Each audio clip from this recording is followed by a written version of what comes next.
de l'explosion à la fin, on croit que le tuyau a cassé.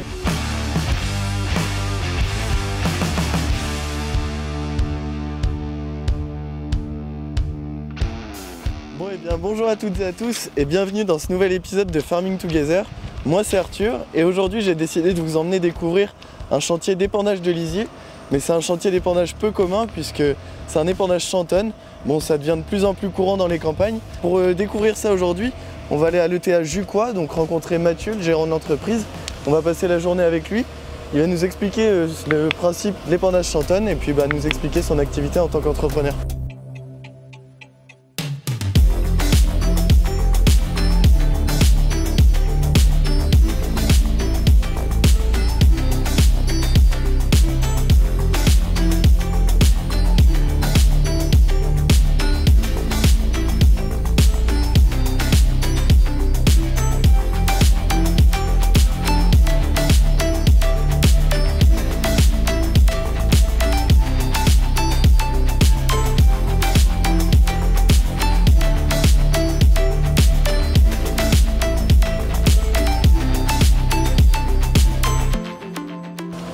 Bonjour Mathieu. Bonjour. Je fais bonjour comme ça. Oui.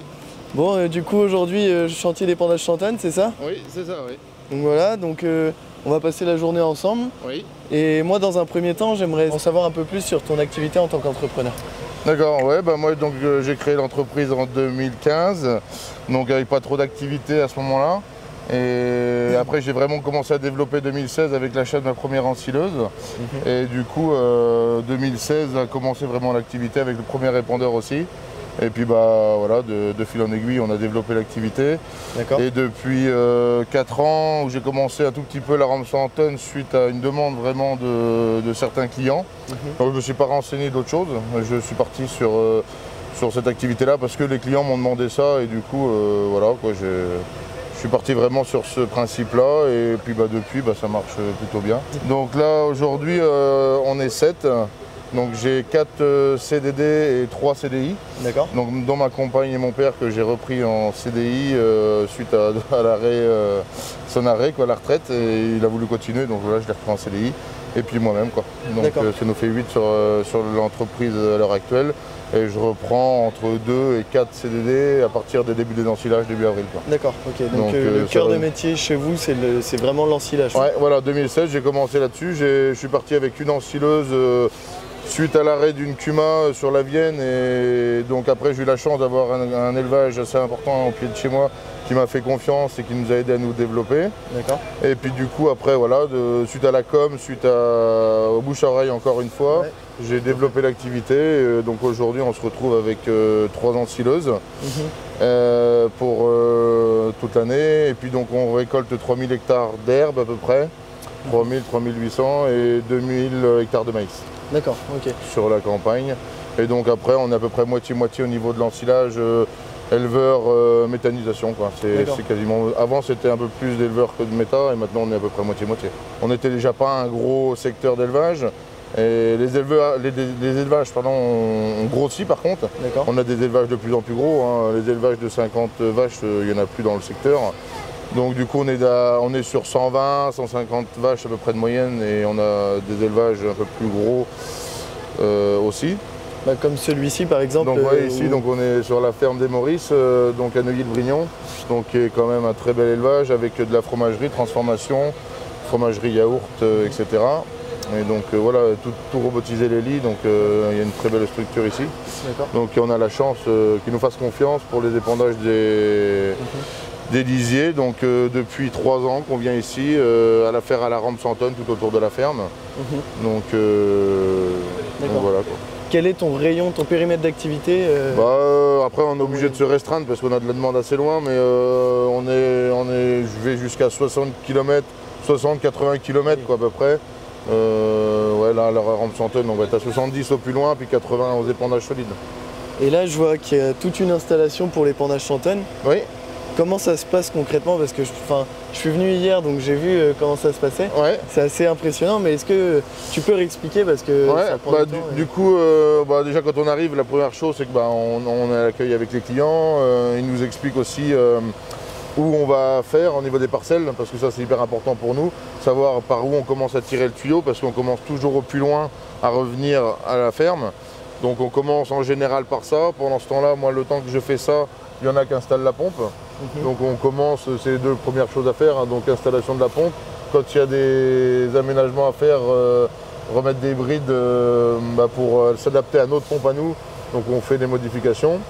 Et puis après, le tracteur, il sert aussi, ce tracteur-là qui est sur la pompe, on le met sur l'enrouleur. Et à partir de là, on se met à dérouler, quoi. Donc on déroule au plus loin pour revenir, comme je viens de dire, au plus près.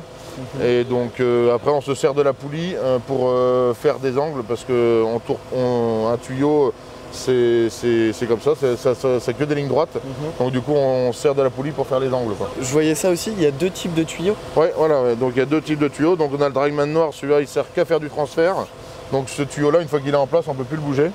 Il est beaucoup trop lourd, hein. Donc du coup en fait il est imbougeable. Une fois qu'il est en place, c'est comme si c'était un réseau d'irrigation quasiment, ou un réseau enterré, quoi. Au final, on ne le bouge plus.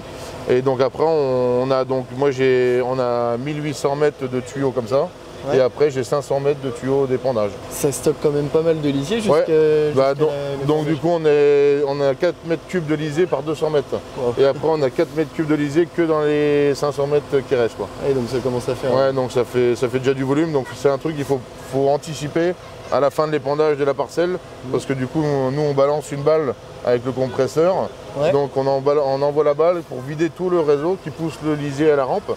Et du coup ça faut l'anticiper, parce que selon le nombre de mètres cubes hectares qu'on met, faut qu'on garde soit un demi-hectare, 80 arts, 1 hectare, etc. Donc il faut bien l'anticiper, parce qu'une fois que le champ est fini, on ne sait plus où mettre le jus, quoi. Mais ça nécessite quand même vachement de main d'œuvre, mine de rien, parce que faut voilà. Donc on est minimum 2 tout le temps. Quand c'est vraiment comme ici et que c'est en place, on peut être à 2. On est toujours à 3 à déplacer de toute façon. Donc le troisième, en général, quand on arrive, il nous aide à mettre en place. Et s'il n'y a pas besoin, il repart. Et on est jusqu'à 4 quand il y a le tracteur en plus avec le caisson, quand on a le caisson à déplacer. Parce qu'on fait aussi un système de caisson. Ouais, donc du coup après il y a 2 systèmes, quoi. Il y a vraiment le système ici, donc on est en fosse directe ou en lagune, qu'on préfère parce que c'est là qu'on a le plus de débit. Et après on a aussi la possibilité de faire au caisson. Avec du ravitaillement de cuves de transfert. Et donc voilà, moi je travaille beaucoup avec un entrepreneur de la Vienne, Anthony Grimaud, Théa Grimaud, qui nous font les transferts maintenant pas mal, ils sont équipés pour ça. Bon, je vois que l'ensemble est prêt. Oui. Je suppose que tu vas devoir y aller. Oui. Je te rejoindrai tout à l'heure en cabine. Ça marche, on va les mettre en route. Comme ça on ira j'irai découvrir ça avec toi en cabine. Ouais, ça marche, pas de soucis, avec plaisir.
Malheureusement, le chantier... Ouais, du coup on a essayé de mettre en place, mais l'eau qu'on attendait depuis des semaines est arrivée.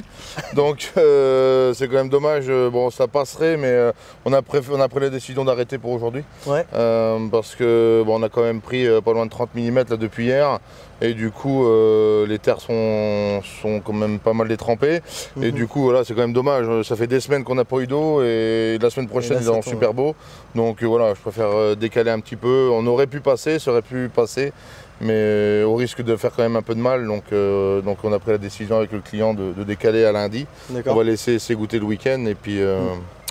Puis voilà quoi. Mais bon, c'est pas grave, on va quand même avoir des explications. Voilà, c'est sûr. Parce que heureusement, hier, je suis venu un peu plus heureusement, vite. heureusement. Et donc, j'ai quelques questions du coup au sujet de l'épandage Chantonne. Plus de précision, pour avoir quelques chiffres. Déjà, la mise en place, donc ça prend en général combien de temps? Ça dépend. Après, quand on est donc déjà au caisson, ça va assez vite parce qu'on déroule en général que un noir ou sinon que l'orange. Donc on met une demi-heure à peu près de mise en place. Et après, quand on est en direct lagune comme ça peut mettre de 1 à 2 heures, 2 bonnes heures quoi, quand on déroule tout. D'accord. Donc après, ça dépend aussi où est-ce qu'on passe. Il faut qu'on fasse dans du réseau, donc il faut faire du raccordement. Il y a des fois où on passe sous des ponts ou dans des petits ruisseaux quoi. Donc là ça fait de la mise en place un peu plus complexe quoi. Donc, mais sinon en général on est aux alentours d'une heure d'installation. Puis au niveau débit c'est quand même une technologie. Voilà, donc après puis au niveau débit on arrive, moi je vais faire donc un peu chiffre, on va faire 38 à 40 000 m3 en un mois et demi quoi. D'accord, parce que t'en fais pas en hiver? J'en fais qu'en hiver, du 15 janvier quand on commence sur prairie permanente jusqu'à début avril. Moi après début avril je refais un chantier ou deux si vraiment des très bons clients veulent, mais sinon après nous on est consacré à l'ensilage. D'accord, donc je reviens sur la question du débit. Ouais. Combien de mètres cubes à l'heure, combien de mètres cubes à la journée tu peux faire? En général, au minimum, on arrive à... C'est rare qu'on fasse en dessous de 1000 mètres cubes jour. Et on monte jusqu'à 2800, plus gros qu'on ait fait, 2800. Okay. On est à un débit entre, donc quand on est au caisson, 130 à 160 mètres cubeurs, parce que c'est quand même du temps, le temps que les tonnes ravitaillent, etc. Et puis sinon, on est entre 180 et 230, 240 mètres cubeurs à tenir. D'accord. Okay. Donc quand on est en lagune direct. Ah oui, ok. Donc quand on est en lagune, on n'a pas de perte du tout de temps, ni de... On n'a rien qui nous empêche de débiter, donc du coup en fait on tourne à fond. Ah, parce que tu as un système de pompe. Donc là on a une pompe Bauer qui pompe, donc on sort à 13 bars de la pompe. Ouais. Donc on arrive donc à la rampe, on est à peu près à 1 bar, quelque chose près. Et du coup, voilà, qui nous permet de débiter. Elle est limitée par le tuyau, mais sinon, les tuyaux. Moi, j'ai fait le choix aussi de ne pas prendre des trop gros tuyaux, parce qu'il y a aussi en tuyau d'épandage. Moi, je suis en 114, mais on pourrait prendre 127. Et du coup, là, par contre, on sort jusqu'à plus de 300 mètres cubes. Et là, il faut de la puissance. Donc là, il faut de la puissance, même en traction. En traction, moi, il y a des moments où je suis limite traction. Et quand on est avec du 127, j'ai déjà vu sans masse devant et sans jumelage le tracteur cabrer à l'arrière. Ah oui, d'accord. Sur les 4 roues arrière. Donc du coup, c'est assez impressionnant. Et après, le tuyau, il y a de l'arrachement. De toute façon, il y a la limite. Parce que la longueur du tuyau aussi, c'est variable. Oui, après, chacun fait comme il veut. Nous, du coup, j'ai racheté un 400 mètres neuf cette année. Et du coup, en fait, il me restait les 150 mètres. Ce qu'il faut savoir, c'est que la partie qui bouge le moins, donc les 150-200 derniers mètres côté noir, côté transfert, bouge quasiment pas. Donc en fait, celui-là s'use beaucoup moins vite que tout le début de la rampe. Donc, tout ce qu'il y a à l'arrière de la rampe, parce que les 200 mètres sont tout le temps en fait dans les boucles, donc en train de bouger. Donc ce qui fait que celui-là est moins abîmé. Donc en fait, je l'ai rabouté à mon neuf. Donc ce qui fait que je repars avec 150 mètres de plus ancien. Et comme ça, ça me permet d'allonger la vie de mon tuyau d'épandage. Donc là, à l'heure actuelle, on a 500 mètres. 500 mètres d'épandage, ça nous permet de faire des diagonales de 1000 mètres, quoi. 1 kilomètre. Oui, c'est impressionnant. Ouais. Donc on fait 950 mètres, parce qu'après, avec le demi-tour. Et donc là, quand on est les deux diagonales, quand il faut tirer 500 mètres de tuyau orange, là, on est à bout de puissance, au minimum 200 chevaux. Sinon, on n'arrive pas à tirer le tuyau. Ouais. Et alors au niveau entretien, là c'est plus au niveau du tuyau, je suppose que c'est assez spécifique aussi. Là où ça use le plus c'est sur les cailloux et puis sur les silex, nous en plus on a gros de clients avec des terres à silex. C'est ce qui use le plus quoi, en fait. Au final, la pompe, après il y a l'entretien de la pompe, mais sinon le plus coûteux de tout ça c'est le tuyau. Quoi. La durée de vie à peu près Après tout dépend de l'utilisation déjà. Parce que la première année en fait j'ai passé un tuyau quasiment la première année, sachant pas me servir du tout du système de trou, même si j'avais fait une formation. et ben on apprend tous les jours, hein, de toute façon. Et là aujourd'hui on apprend un peu moins qu'à l'époque. Et du coup normalement c'est 2 à 3 ans. Et il y en a qui arrivent à faire jusqu'à 100 000 mètres cubes avec un tuyau. D'accord. Et moi j'étais à 70 000 à peu près. Ouais, parce que ça arrive les différentes cassures, ça peut être. Ouais, donc après quand on a des tuyaux, ça arrive que ça perce, hein, de toute façon. Donc on a des raccords de réparation que tu as pu voir sur le tuyau orange. Ouais. Donc du coup celui-là, donc on le répare tout simplement. D'accord. Ou alors après si c'est vraiment trop près de la rampe, pour éviter d'avoir des raccords de réparation trop souvent, parce que c'est ce qui abîme le plus en fait la céréale, c'est les raccords de réparation, vu que ça fait un épaulement un peu plus large. Et du coup au final eh ben, c'est ça qui abîme quand ça déroule ou que ça se déplace sur la culture. Donc il ne faut pas en avoir 50 sur la longueur. Et donc sinon on raccourcit en fait, on enlève du tuyau au fur et à mesure. J'ai vu qu'il y avait un autre tracteur, donc en l'occurrence le 500. Donc du coup en fait nous c'était aussi ça notre différence, c'est qu'en fait nous on a le 500 qui est équipé d'une poulie à l'arrière. Et donc en fait cette poulie-là nous permet de passer des obstacles, hein, des poteaux, des bois, des haies, etc. Ça nous permet de retendre nos diagonales parce que un tuyau c'est mathématique, hein, de toute façon on tire qu'en diagonale. Oui, avec du tuyau, avec la traction on ne peut pas faire d'arrondi. Donc du coup en fait ça nous permet, et ça en fait c'est de la réflexion qu'on a en amont, pour ça qu'on passe des fois un peu plus de temps à préparer le chantier, il vaut mieux passer un quart d'heure de plus à préparer. Je suppose que tu es en bureau ou enfin, du moins tu as une application pour t'aider à faire ça. Ouais, voilà, j'ai une application sur le téléphone, ça nous permet de voir les distances. Et donc du coup on sait exactement combien de tuyaux faut qu'on sorte, on voit exactement où faut poser la poulie. Donc du coup ça nous permet en fait de mettre la poulie au bon endroit et ça nous donne des repères. Le tuyau à la fin d'un chantier, vous êtes amené à le nettoyer ou d'intérieur ou d'extérieur? Pas l'extérieur, l'extérieur on le laisse comme ça, mais par contre l'intérieur, donc dès qu'on a fini notre chantier, donc on calcule le nombre de mètres cubes qu'on a, donc on a 4 mètres cubes de lisier par tuyau de 200 mètres et les 500 derniers mètres on a 4 à 5 mètres cubes dedans. Donc du coup en fait on calcule, on additionne ça et ça nous donne donc le nombre de mètres cubes, soit 16, 20 mètres cubes, etc. Et du coup il faut bien qu'on l'anticipe selon le nombre de mètres cubes qu'on met dans la parcelle pour laisser. Et donc là on envoie une balle dedans, donc avec le compresseur. Et du coup une balle en mousse qui vide tout le réseau. Ça nous permet ça nous évite d'avoir des jus qui traînent partout quand on enroule. Et donc du coup on épand ça, donc dans le dernier triangle qui nous reste, on épand ça tranquillement. On divise le nombre de mètres cubes par le débit et puis comme ça ça nous donne l'avancement. Et puis ça nous permet de vider comme ça tranquillement le tuyau. Ouais, je vois. Et puis à la fin sur la rampe on est équipé d'un bipass. Et donc du coup on le sait, quand ça monte en pression, on ouvre la vanne et la balle sort à l'arrière. D'accord, ok. Ouais, c'est vraiment impressionnant. Ouais, d'où le fait de l'explosion à la fin, on croit que le tuyau a cassé, mais en fait non, c'est juste la balle qui sort à l'arrière. D'accord, ok. La balle en mousse. En tout cas, merci pour m'avoir expliqué tout ça. Merci à toi. Parce que c'était vraiment une chouette découverte. Ouais, de rien. C'est vrai que nous on est dedans tous les jours, donc on n'a pas l'impression que c'est extraordinaire, mais bon. Ouais, mais une fois qu'on se rend compte du débit, de la gestion du chantier, parce que le tuyau c'est vraiment impressionnant. De tous ces éléments-là, quand on est conscient de tout ça, on peut que être impressionné. Mais en tout cas, chapeau Mathieu. Merci beaucoup. Et puis je vais te souhaiter une bonne continuation. Merci. Bon courage pour lundi du coup pour la reprise du chantier. On va reprendre lundi tranquillement et puis voilà, on est reparti pour la suite. Bon super. Il nous en reste à peu près 15 000 mètres cubes à faire. Bon, on va continuer. Merci Mathieu. Ouais, bonne fin de journée. Au revoir. Voilà, donc cette vidéo va prendre fin. Je vais en profiter aussi pour aller voir d'autres chantiers sur l'entreprise de Mathieu. Donc ça va être du transport d'ensilage. Donc là pour l'instant ils sont pas partis, donc on va en profiter, on va prendre le van et on va les rejoindre ça tout de suite. Moi comme d'habitude, si cette vidéo vous a plu, n'hésitez pas à liker la vidéo, à vous abonner si vous ne l'êtes pas encore pour ne manquer aucun de nos prochains épisodes. Moi c'était un plaisir de vous partager cette vidéo, j'ai appris beaucoup de choses aujourd'hui. Je vous donne rendez-vous avec Estelle la semaine prochaine pour un nouvel épisode. Moi dans ce cas, je vous souhaite un bon week-end et je vous dis à la prochaine sur Farming Together.